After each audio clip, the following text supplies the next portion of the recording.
Good afternoon, Dr. Berger. Good afternoon, Irina. So today is October 31st, and I don't want to rain on anybody's parade. Today is a Halloween day, and a lot of candies and sweets going to be out, right?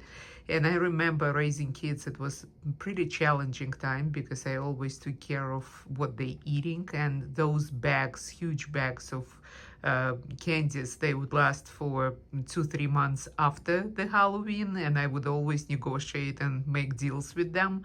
So today's session I would like to devote to sugar, the really harm of sugar, and also if we could talk a little about artificial sugar. What is the difference? I mean, is it as harmful or it's actually better than regular sugar? And also tell me what sugar does to our body. Of course. Refined carbohydrates like sucrose, for example, that's table sugar that is used to make all kinds of sweets, including the candy that people are going to enjoy today on Halloween. Of course, are harmful in excess. They drive up the glucose level in the blood sugar. It immediately goes to the liver. It's easily converted into fat in the liver, and fatty liver is not a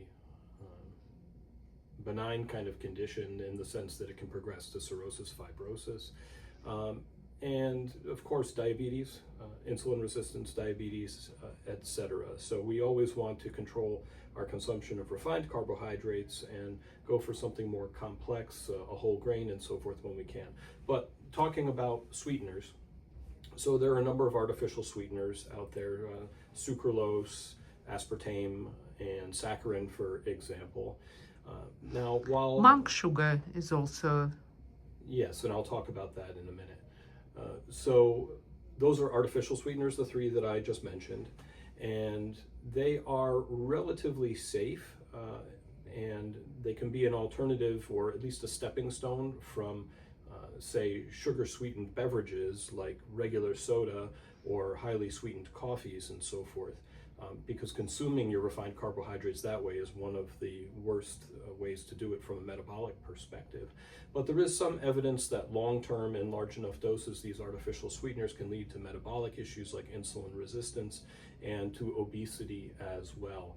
So I recommend that they're perhaps better than regular sugar sweetened beverages with high fructose corn syrup, for example. But it would be ideal if they could be a stepping stone to water, seltzer, things of this nature in terms of drinks. Now, you mentioned monk sugar, so that's a natural kind of non-nutritive sweetener, meaning it doesn't have calories. There are short-term studies on monk sugar that it seems to be safe and it does not spike insulin and can actually be a good alternative for folks with blood sugar issues.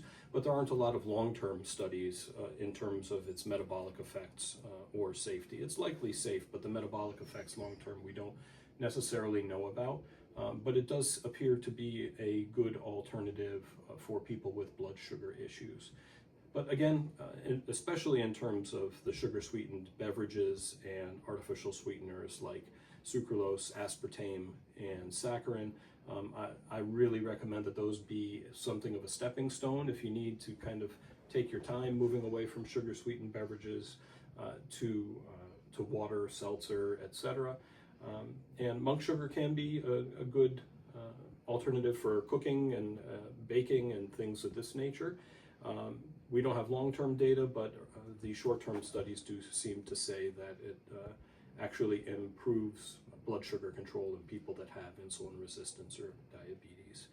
So, of course, we want to try to limit how much candy we have, and everybody enjoy your Halloween. Be safe out there, and enjoy yourselves, but moderation, of course, with regard to the kids. And I think we were all this way. You know, you love to go out and collect a whole big bag, but try to be moderation if you're allowing your kids to hold on to that big bag in terms of how many they have per day and so forth. But until we see each other next time, remember everything we talk about on these videos is for educational purposes only.